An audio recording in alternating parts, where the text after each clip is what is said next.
सल्तनत कालीन भारतीय इतिहास के प्रमुख स्रोत। तो हम किसी भी इतिहास को जानने के लिए सबसे पहले उसके स्रोतों का मतलब उसकी जानकारी के क्या क्या साधन रहे। तो हमें सल्तनत मुख्य रूप से मुस्लिम इतिहासकारों का वर्णन हमें मिलता है। मुस्लिम इतिहासकारों अरबी और फारसी दोनों भाषाओं में अपने इतिहास का संकलन किया है। साथ ही उन्होंने अपनी आंखों देखी घटनाओं का वर्णन अपने ग्रंथों में किया है और उन्होंने क्रमबद्ध रूप से अपने जो घटनाओं का वर्णन किया है वही महत्वपूर्ण जानकारियां हमें उपलब्ध है और इसलिए हम सल्तनतकालीन ग्रंथों का अध्ययन करना चाहिए।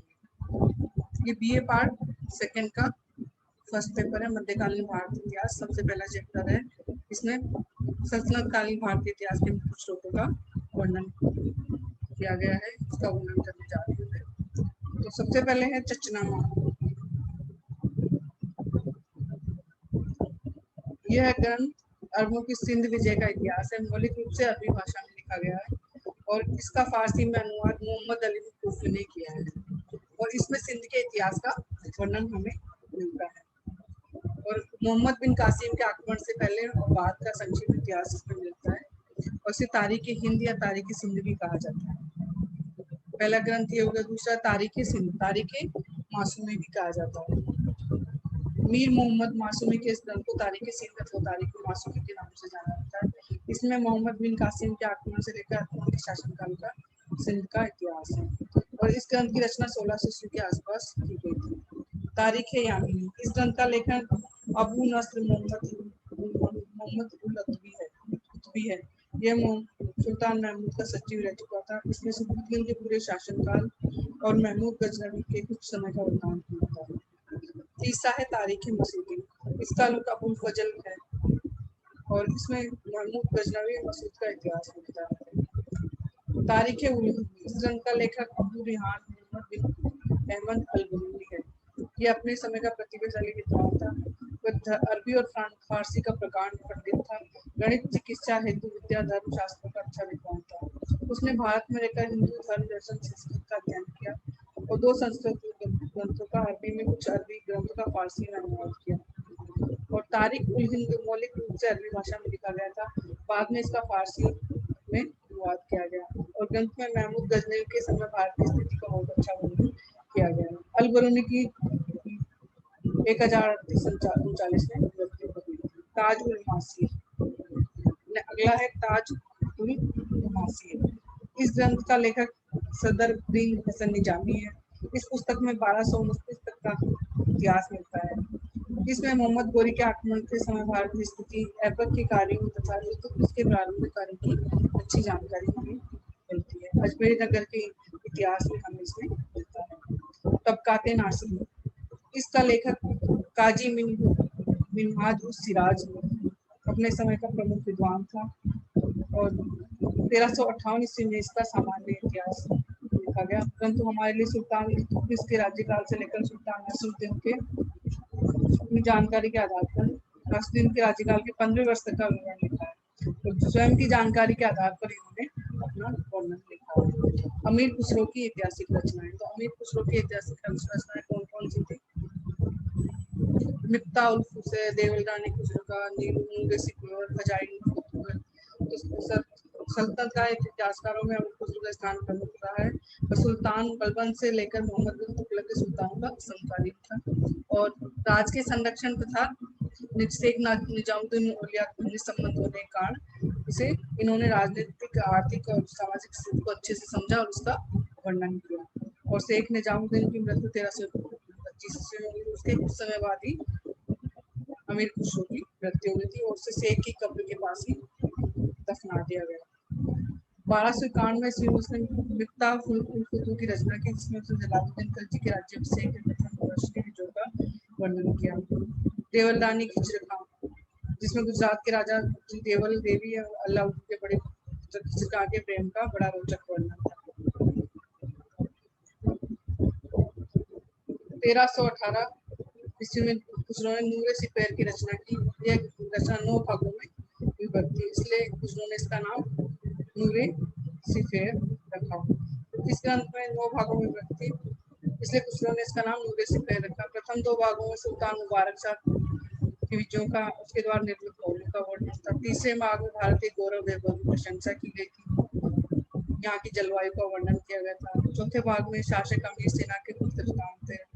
पांचवें भाग में शाही शिकार और भारत की सरहद का वर्णन था। छठे सातवें सुल्तान मुबारक शाह के कुछ उपनाम और रोज के उत्सव का वर्णन इसमें किया गया था। आठवें में चौगान के खेल का वर्णन किया गया था। आठवें और नवे भाग में समकालीन कवियों की रचनाओं का वर्णन किया गया था।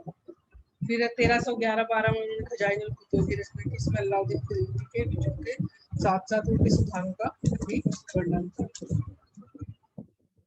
फिर जियाउद्दीन बर्नी की तारीखें फिरोजशाही।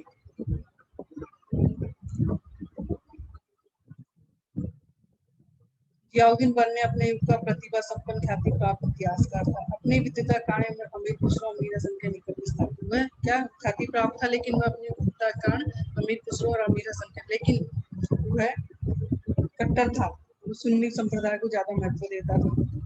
इन कवियों सूफियों की संगति के बावजूद वह अपनी धार्मिक कट्टरता से मुक्त नहीं था। सुन्नियों के अतिरिक्त किसी दूसरे संप्रदाय का सम्मान नहीं करता था। वह हिंदू विरोधी था, इसलिए अपनी रचनाओं में हिंदू विरुद्ध नीतियों का जमकर आह्वान किया था और अंतिम दिनों में फिरोज शाह तुगलक का विश्वास खो दिया था। 1353 ईस्वी सुल्तान ने कुछ दिनों के लिए बंदी ग्रहण में डाल दिया था।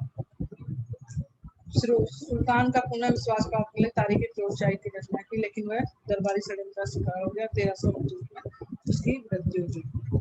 तारीख फिरोजशाही प्रमुख ग्रंथ है, जिसमें बलबन के शासनकाल से आरंभ होकर सुल्तान फिरोज शाह तुगलक के प्रथम 6 वर्षों का वर्णन होता है। बलबन और अलाउद्दीन के समय की घटनाओं का उसने विस्तार से वर्णन किया। बलबन के विषय में उसने नाना सिपह सालार हुसैनुद्दीन से काफी सुन रखा था और उसी के आधार पर उसने वर्णन किया। सुल्तान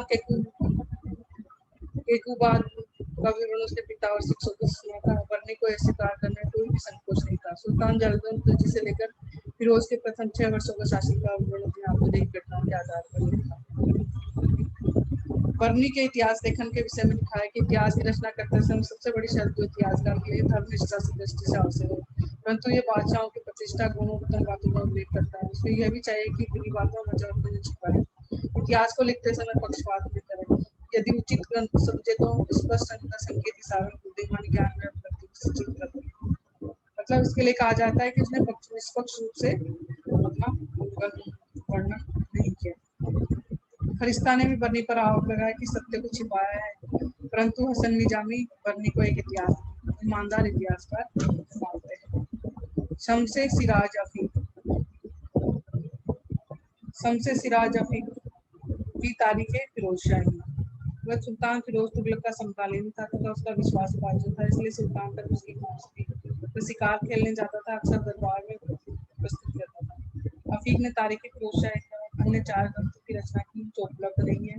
तारीख फिरोजशाही की रचना 1411-12 ईस्वी में से बर्नी का इतिहास जहाँ समाप्त होता है वहीं से तारीख फिरोजशाही आरंभ हो जाता है। इसमें केवल फिरोज शाह का इतिहास है। अफीक ने फिरोज तुगलक के चरित्र का वर्णन किया है, परंतु सदैव फिरोज के गुणों की प्रशंसा की, उसके दुर्गुणों की किसी न किसी आधार पर छिपाने का प्रयास किया है। वह फिरोज को राजगद्दी का अपहरणकर्ता निर्मल के वर्ग में न्यायोचित अधिकारी स्वीकार करता है। अफीक की संरचना का अध्ययन करने सुल्तान की कई कमजोरियां सामने आती हैं। अफीक ने सुल्तान के शासन पद्धति का वर्णन किया है। उसने फिरोज के समय की प्रमुख शासन व्यवस्था का वर्णन किया है। छोटे बड़े कर्मचारियों को सूद लेने की आम प्रथा का उल्लेख भी किया है। फुतूहाते फिरोजशाही इसका लेखक स्वयं फिरोज तुगलक था। उसने फिरोज ने अपने कार्यों और विचारों आदर्शों के संबंध में इसमें लिखा है। सीरत ए फिरोजशाही इस ग्रंथ के लेखक का नाम ज्ञात है। इस ग्रंथ में फिरोज शाह के गुणों का विस्तार से वर्णन किया गया है। उसकी धार्मिक नीति, मूर्ति पूजा का नाश करने की प्रशंसा की थी। संभवतः यह ग्रंथ 1370 ईस्वी का है। इस ग्रंथ का लेखक ख्वाजा अबू बकर इस्लामी जो सुल्तान मोहम्मद तुगलक का समकालीन था। उसने इस ग्रंथ का वर्णन 10 दिसंबर 1349 ईस्वी को प्रारंभ किया। 14 मई को 1349 को इसे पूरा किया। बहमनी वंश के संस्थापक अलाउद्दीन हुसैन के उसे संरक्षक। इस ग्रंथ में सुल्तान महमूद गजनवी से लेकर मोहम्मद तुगलक का सुल्तान अलाउद्दीन बहमन शाह के राज्य का वर्णन दिया है। सबसे बड़ी बात है कि इसमें दक्षिण के इतिहास का वर्णन भी मिलता है। तो बच्चों मैंने आज तक यहाँ तक आपको नेक्स्ट में आपको किताब का वर्णन, तारीख फिरोजशाही, तारीख मुश्ताकी आदि का वर्णन नेक्स्ट वीडियो में आपको बताऊंगा।